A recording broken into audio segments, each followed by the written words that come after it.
잠언 20장 1절에서부터 14절 말씀입니다. 포도주는 거만하게 하는 것이요 독주는 떠들게 하는 것이라. 이에 미혹되는 자마다 지혜가 없느니라. 왕의 진노는 사자의 부르짖음 같으니 그를 노하게 하는 것은 자기의 생명을 해하는 것이니라. 다툼을 멀리하는 것이 사람에게 영광이거늘 미련한 자마다 다툼을 일으키느니라. 게으른 자는 가을에 밭 갈지 아니하나니 그러므로 거둘 때에는 구걸할지라도 얻지 못하리라. 사람의 마음에 있는 모략은 깊은 물 같으니라. 그럴지라도 명철한 사람은 그것을 길어내느니라. 많은 사람이 각기 자기의 인자함을 자랑하나니 충성된 자를 누가 만날 수 있으랴. 온전하게 행하는 자가 의인이라. 그의 후손에게 복이 있느니라. 심판 자리에 앉은 왕은 그의 눈으로 모든 악을 흩어지게 하느니라. 내가 내 마음을 정하게 하였다. 내 죄를 깨끗하게 하였다. 할 자가 누구냐? 한결같지 않은 저울추와 한결같지 않은 되는 다 여호와께서 미워하시느니라. 비록 아이라도 자기의 동작으로 자기 품행이 청결한 여부와 정직한 여부를 나타내느니라. 듣는 귀와 보는 눈은 다 여호와께서 지으신 것이니라. 너는 잠자기를 좋아하지 말라. 내가 빈궁하게 될까 두려우니라. 내 눈을 뜨라. 그리하면 양식이 족하리라. 물건을 사는 자가 좋지 못하다 하다가 돌아간 후에는 자랑하느니라. 아멘. 이희영 작가의 탈무드 황금 방법이라는 책에서는 현명한 사람과 어리석은 사람의 차이를 7개의 특징으로 구별지었습니다. 하나하나 소개해 드릴까 합니다. 첫째, 현명한 사람은 자기보다 지혜로운 사람 앞에서 말하지 않는다. 둘째, 현명한 사람은 다른 사람이 이야기하고 있는 동안에는 그의 말을 가로채어 끼어들지 않는다. 셋째, 현명한 사람은 다른 사람의 말에 귀를 기울여 한마디도 흘려보내지 않는다. 넷째, 현명한 사람은 적절한 질문을 하고 적절한 대답을 한다. 다섯째, 현명한 사람은 조리 있게 말한다. 여섯째, 현명한 사람은 자기가 알지 못하는 문제에 대해서는 저는 그것에 대해서는 아는 바가 없습니다 라고 말한다. 마지막 7째, 현명한 사람은 자기와 반대의 입장에 서 있는 사람이 말하는 것이 진리라고 인정되면 주저하지 않고 그의 말을 인정한다입니다. 그리고 어리석은 사람은 현명한 사람의 특징과 반대되는 특징을 가진 사람입니다. 탈무드는 무려 7가지 특징으로 지혜로운 사람과 어리석은 사람을 구별했지만 오늘의 말씀인 잠언 20장은 탈무드처럼 복잡하게 여러 이유를 들어서 특징의 차이를 두지 않았습니다. 물론 지혜로운 사람과 어리석은 사람의 차이를 분명하게 구별하려면 여러 가지 세부 사항과 이유와 특징을 들어서 이야기할 수 있겠지만 잠언 20장은 말을 아꼈습니다. 앞서 잠언은 지혜라는 개념에 인격화를 부여했는데 이는 신약에서도 이어집니다. 따라서 잠언은 인격적으로 지혜로운 사람과 어리석은 사람을 구분해서인지 말을 아꼈습니다. 말에 감정이 실리는 순간 의도가 왜곡될 수 있고 말의 무게가 변하기 때문입니다. 잠언은 이성적으로 감정을 억누르고 말을 아껴서 단 2가지 차이로 지혜로운 사람과 어리석은 사람을 구별짓습니다. 그리고 이 방법이야말로 그 누구나 쉽게 판별할 수 있는 불변의 공식인 것입니다. 그 차이는 바로 말과 행동에 있어서 생기는 차이인 것입니다. 확실히 지혜로운 사람과 어리석은 사람은 말과 행동이 다릅니다. 사람이 보아도 다른 것이 분명한데 마음의 중심을 헤아리시는 하나님의 눈에는 얼마나 그 차이가 크게 나겠습니까? 잠언 20장의 말씀을 통해 지혜로운 사람과 어리석은 사람의 말과 행동이 어떻게 다른지 구체적이고 명확하게 살펴보겠습니다. 우선 말의 차이를 살펴보겠습니다. 야고보서 3장 4절에서 6절까지의 말씀을 읽겠습니다. 또 배를 보라, 그렇게 크고 광풍에 밀려가는 것들을 지극히 작은 키로서 사공의 뜻대로 운행하나니 이와 같이 혀도 작은 지체로 돼 큰 것을 자랑하도다. 보라, 얼마나 작은 불이 얼마나 많은 나무를 태우는가. 혀는 곧 불이요 불의의 세계라. 혀는 우리 지체 중에서 온몸을 더럽히고 삶의 수레바퀴를 불사르나니 그 사르는 것이 지옥불에서 나느니라. 성경은 이 모든 것을 불사를 수도 모든 것을 움직일 수도 있는 능력이 혀에 있다고 증언했습니다. 그리고 이러한 혀를 어떻게 사용하느냐에 따라 우리는 지혜로운 사람이 될 수도 있고 어리석은 사람이 될 수도 있는 것입니다. 잠언 20장의 특이한 점은 어리석은 사람을 지혜로운 사람에 대조하여 지혜로운 사람이 어리석은 사람이 나타내는 말과 행동의 특징에 더 많은 설명을 하랬다는 것입니다. 그럼 어리석은 사람의 말이 지혜로운 사람과 어떻게 다를까요? 첫째는 한결같지 않은 말입니다. 10절의 말씀입니다. 한결같지 않은 저울추와 한결같지 않은 되는 다 여호와께서 미워하시느니라. 이는 상인들이 서로 무게가 다른 저울추와 말을 사용하여 부당 이익을 취하는 것을 시사하는 말입니다. 저울추는 항상 똑같아야 하는데 상인들이 불량 저울추를 사용할 리는 없겠고 사기와 거짓으로 구매자를 속인다는 것입니다. 마찬가지로 사람의 말도 한결같아야 합니다. 말할 때마다 각각 다르게 이야기를 바꾸는 것은 불의한 일이며 어리석은 일이라고 잠언 20장은 주장하는 것입니다. 왜냐하면 그는 언젠가 자신이 각각 다르게 이야기를 바꾸어가며 말했던 것 때문에 분명 봉변을 당하게 될 것입니다. 정당한 원칙이 지켜지지 않고 일관성 없는 제도적 대응이나 상황이 이어진다면 결국 이솝우화의 양치기 소년처럼 신뢰를 잃고 평판만 나빠질 뿐 아니라 큰 봉변을 당하게 될 것입니다. 둘째는 속이는 말입니다. 내일 이어지는 17절의 말씀입니다. 속이고 취한 음식물은 사람에게 맛이 좋은 듯하나 후에는 그의 입에 모래가 가득하게 되리라. 정당한 수고 없이 이기적인 이익을 위해서 남을 속이는 말은 처음에는 이득을 보는 것 같이 느껴질 수 있습니다. 남을 속이고 그 대가로 얻은 식물은 지금 당장은 자신에게 즐거움을 안겨주는 것 같으나 결국에는 손해를 끼치게 되고 먹지 않음 못하게 되는 것입니다. 왜냐하면 공의로우신 하나님께서 악행에 대해 반드시 보응하시기 때문입니다. 우리는 하나님의 존재와 온 우주를 다스리시는 하나님의 권능 그리고 공의로우신 하나님의 심판을 믿는 하나님의 백성들입니다.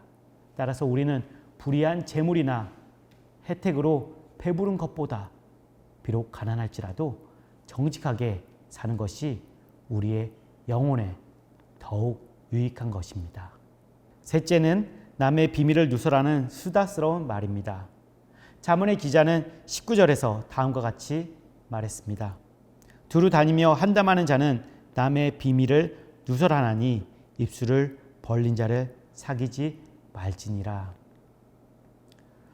성화하지 못한 죄인에게는 남을 비방하기 좋아하는 못된 습성이 남아 있습니다.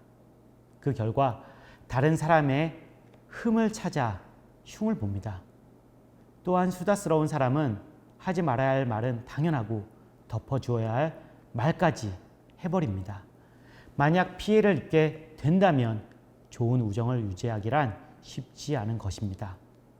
어리석은 사람의 수다스러운 말은 다른 사람의 명예를 실추시키고 피해를 주고 마는 것입니다.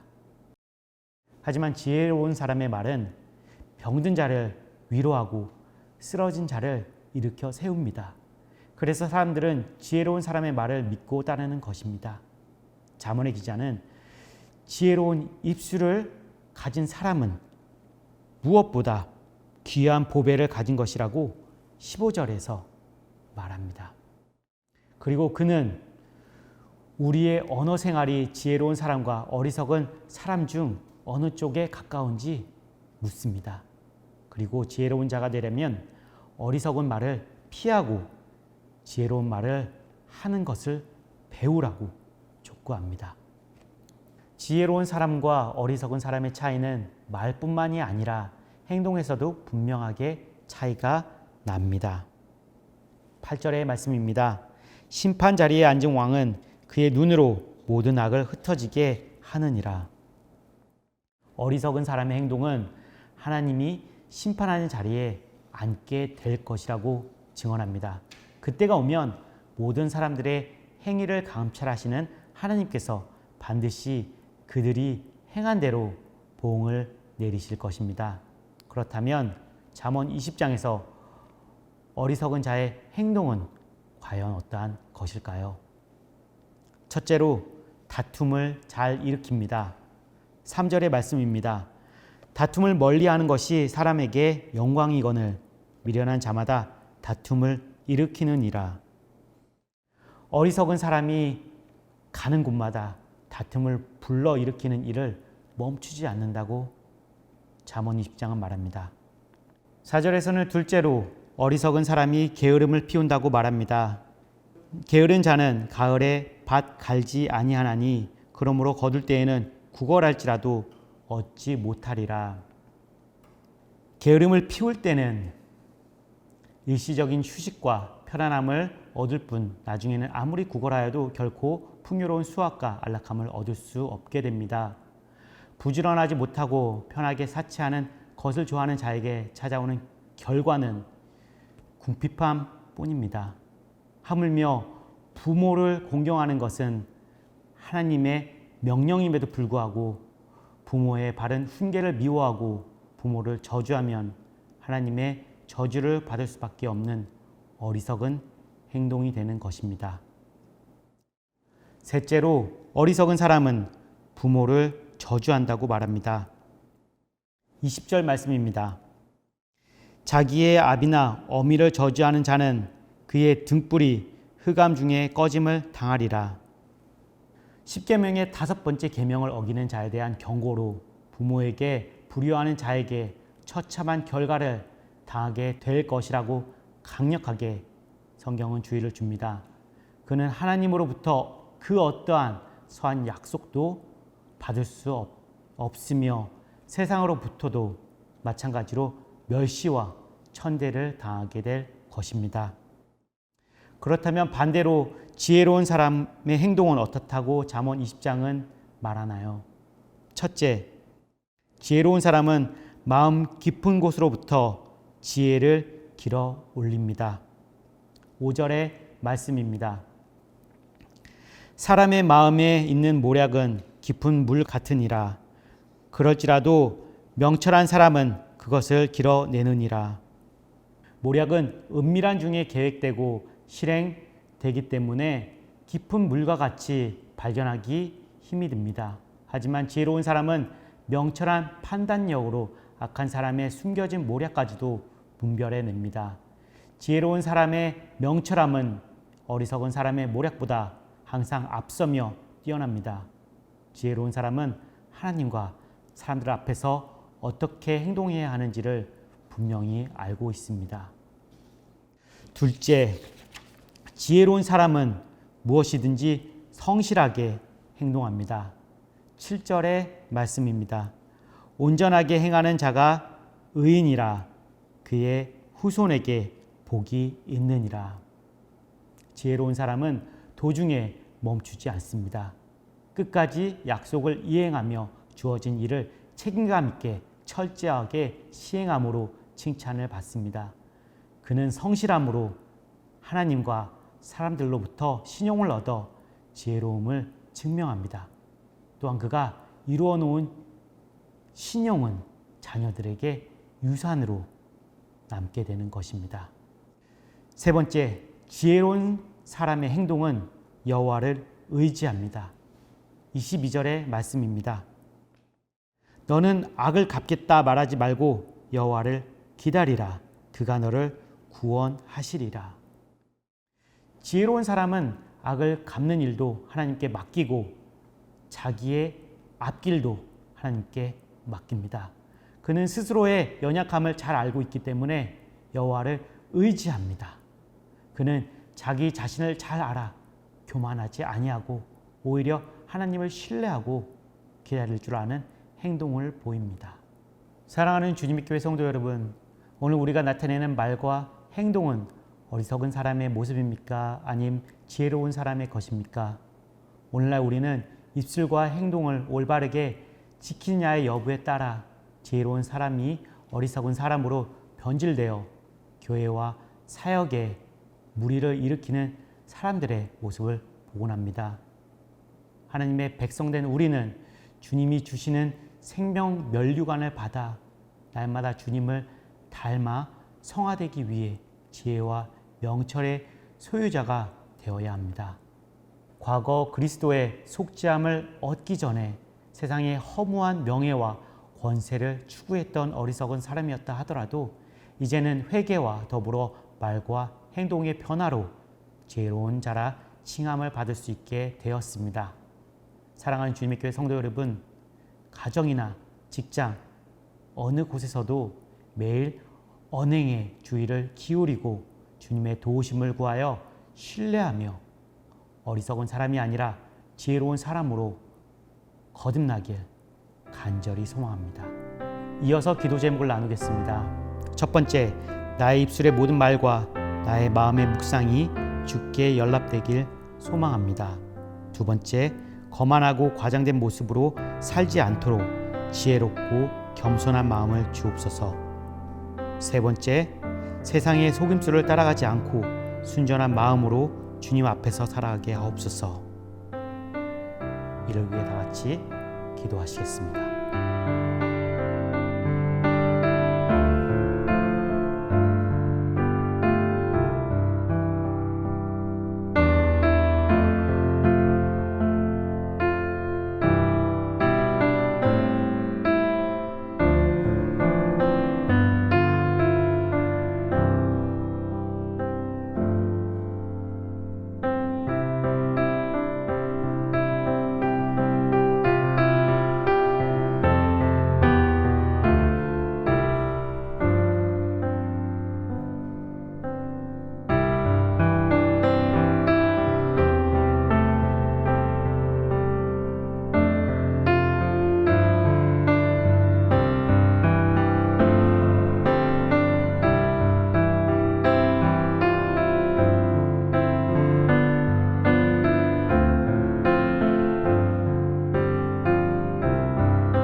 하나님 아버지, 우리의 삶을 통해 하나님을 닮은 의인의 말과 행동을 실천하게 하옵소서.